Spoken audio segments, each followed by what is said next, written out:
couple years ago, I used to scroll for hours every night on my couch, just wasting my own potential, and then claim that I didn't have enough time to, do what I knew I should be doing. I would be consistent for like a couple days, maybe a week or two. I'd get that excitement feeling, and then I would just kind of collapse into my old bad habits. And I hear about a lot of these negative cycles on calls and people that I coach, locking in, being really productive, grinding for like 1 week, 2 weeks, and then just kind of collapsing into bad habits, scrolling, video games, binging. And I was talking with a guy yesterday about one of these negative cycles for him, and I asked him one thing that kind of, I saw it reframe a lot of his perspective around this. And so in this video, I want to share what that reframe was, what I asked him, and the process that I use when I coach clients through these negative cycles. A client that I coached through one of his kind of negative cycles, binging, Netflix, video games for just like hours. And when we hopped on our first call, it was very clear that he was aware of the negative cycle, the pattern, the binging in retrospect, but there was a little bit of a gap of what it felt like in the present. When he was entering the spiral, the awareness of that moment. And so that is what we started to focus on first. The awareness is common. You probably already know. You probably already know your scrolling habit, your binge habit, the negative cycle that you get into, the bad habits, whatever that thing is. You're probably already aware of that, and there's a chance that you already understand like why it happens from your past. But this is where I come back to this question that I asked this guy yesterday. He was talking about this binge cycle that he's been in the last week, and it goes back to his own childhood and growing up and his self-image growing up. But he told me like he's aware of all of this, like he knows why. He knows why he binges. But there was a gap because I've done this with enough people that I've seen in him, which is why I asked him this question. Has knowing actually shifted the behavior for you? And seeing his face kind of go, it hasn't. That was the spark. That was the reframe. And that was the reframe that I needed going through this for myself. Chances are good you're watching this, you're already analytical, smart, intelligent. You're probably very self-aware already, and that's amazing.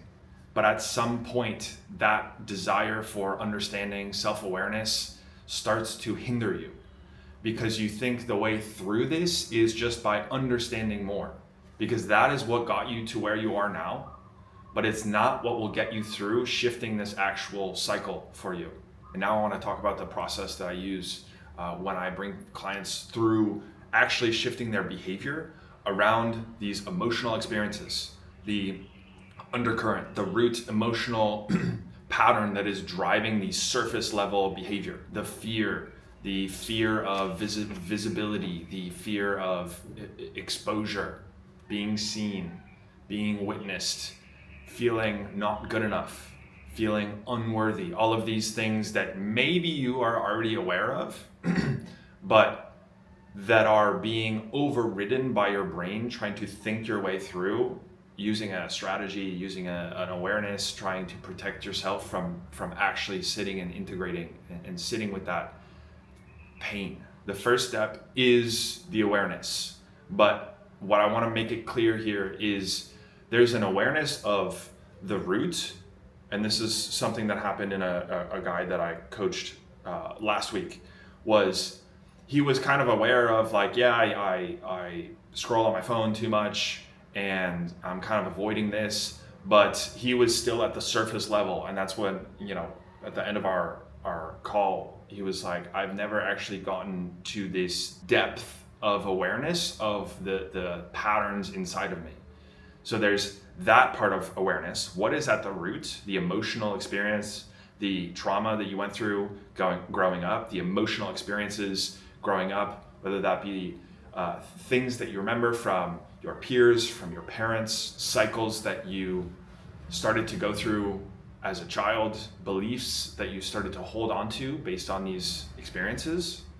that awareness of the root, and then an awareness of the physical sensations in your body as you are entering into the cycle. And this is the gap that I worked on with the client that I worked through, Netflix binging. So you imagine, like, if you zoom into the micro of the behavior, maybe he goes to work, something, comes up at work, can't solve a problem, gets some maybe negative feedback that day, someone else kind of, triggers something in him, and he comes home and feels the weight of that experience from work, and now gets to this moment where his body is feeling something at home, and instead of allowing that, having an awareness of the physical sensations, the emotional experience, the brain doesn't want to feel that feeling, not being good enough,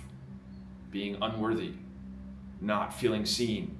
And so instead of allowing that, he goes into, how can I escape that feeling, and start scrolling, jump into Netflix, TV, binging food. For me, like, as an example, literally this morning, I was sitting in a coffee shop and sat down, and this is what I'm talking about, the micro of this experience. Sit down this morning. It can be as simple as this. Sitting there with my coffee and my phone and my journal, and I'm feeling this almost habitual desire to open my phone and turn off Do Not Disturb and see my notifications, see if anyone's messaged me, check my reels, how they've done. And I noticed that. And I was like, what is that? There's something in my body that's happening that is desiring this stimulation. This is the first part. When you can build this awareness of going, wait a second, I feel something in my body that is pulling me towards this, stimulation, towards the phone, towards the Netflix, towards the food. As soon as you have that awareness, then you can start to, this is the second part, start to create a gap in this space. Because at this point, you get to this point where you come back from work, you're done with the day, and you feel that craving for scrolling on your phone, scrolling reels, you're tired, you just want to binge some quick, sweet food, jump on Netflix. You have the thought, and you can separate from that thought of, okay, wait, I feel this way. I feel like doing this. Why? As soon as you create that gap, you can force in your own question of, why is this happening? What does my body sense right now? What does it need? You're creating what I call a decision fork moment, a fork in the road where you can go, wait, I hear this thought to do this. Do I need to do this thing? Why is this happening? I'm now aware, I'm sitting there, zoomed out from my body going, it's interesting that I'm feeling this way towards grabbing my phone. Why? What felt sense? There's a constriction, a tightness in my stomach. There's maybe a heaviness in my shoulders. That's interesting. That's the second part, creating this gap in space, because if most people out there do not have a gap, they go from thought. I was talking to a guy at the gym, a month ago, and he was like, I for work, I'm out constantly on WhatsApp, messaging people, and then go to Instagram, and he was he was describing the sensation of finding himself on Instagram, not deliberately, it was just involuntarily. He would, flip over and just thumb would hit Instagram, and all of a sudden he's scrolling, and 45 minutes later, an hour later, he realizes, holy shit, I've been scrolling on Instagram, what was I doing? He has no gap. There is no gap. And you can train this through awareness and meditation. The third part of this is, once you have this gap, so you are going throughout your day, you feel something, you feel and notice the desire to reach for your phone, the desire to order that food.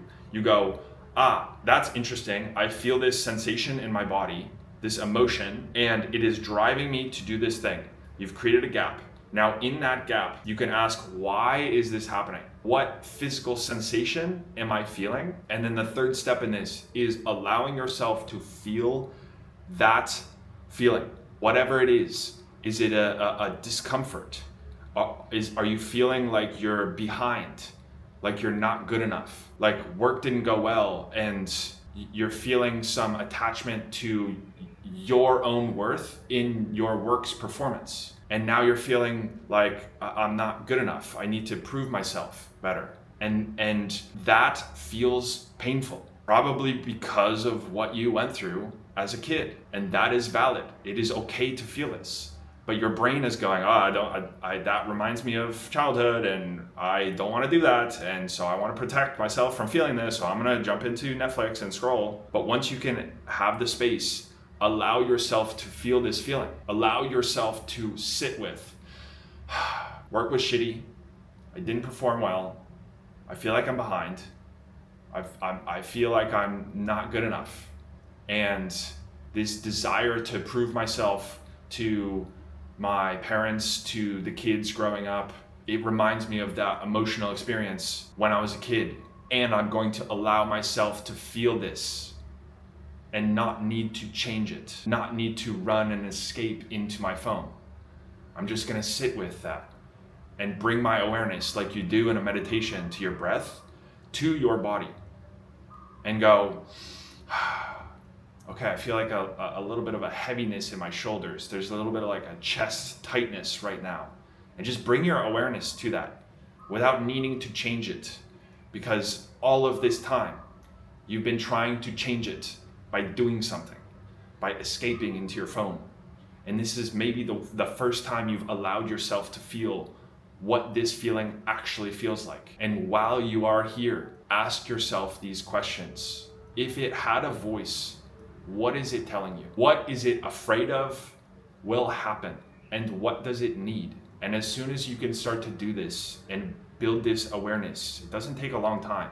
Maybe like 60 seconds after 90 seconds after you catch the thought of trying to run into your phone, just sitting there, allowing myself to feel not good enough and thinking like, what is it telling me right now? What is it afraid of will happen? And what does it actually need? And after doing this with my client here, we got to, it was maybe about week 6 or 7 where things started to actually shift in him. The draw towards, scrolling in the morning, scrolling in the evening, it started to lose that like vitality, because he started to realize what was happening in his body, not in retrospect, but in the moment. And the fifth and final part of this is going forward. We have to retrain your nervous system and your identity, who you are. When we get to this point where your nervous system has learned to process, or really not process and feel these heavy emotions, and it's learned that doesn't feel safe, I'm gonna go over here into my phone, right? And so now we've created the gap, we've exposed it, we've pulled the curtains back, and now going forward, retraining your nervous system to go, it's safe to feel this way, and rebuilding your behavior to move through friction. Because at the end of the day, your identity and your nervous system, when you shift that, you need to train it through friction, through discomfort. And so when you feel some discomfort towards doing something, a little bit of hesitation, resistance, fear, that is okay. And if you can make the action small enough, you can start to move through that and say to your belief system that this is who I am. I'm moving through this. I'm making progress. I'm rewiring how I act in these situations. And say to your nervous system, it is safe for me to feel this way and act this way in this situation. The biggest thing that I was missing a couple years ago, even a year ago, was I was living from here up. I was taught to think through everything, use my analytical mind, think through all of the problems, all of the edge cases, think through everything. And I didn't realize that my body is emotional. My body feels things. No one taught me this ever. Everyone talks about online, just be stoic, don't express your emotions, don't feel your emotions, don't show them. And what this trains is that your emotions are not okay to feel. And it brings it back to this situation of you get home from work feeling tired, feeling unworthy, feeling unseen, and your belief system, which has been trained through online and people online, whether consciously or subconsciously, goes, it's not okay to feel that way, and so you should do this thing instead. And so my parting question here for you is, again, has being aware of why you act this way, your cycle, your negative cycle, seeing it in retrospect, understanding the root cause, the story of why this happens, has that actually shifted it? Do you need more information? Chances are pretty good you are searching for an insight, searching for information, rather than allowing yourself to feel what is already there. The answers are not in another YouTube video, Instagram reel. It's in the space that you are avoiding right before you start the negative cycle. Everything is in there. And that is the biggest thing that I have learned and realized. And this is the process that I use when I coach clients through this. I hope that was valuable for you, and I will see you in the next one. Peace.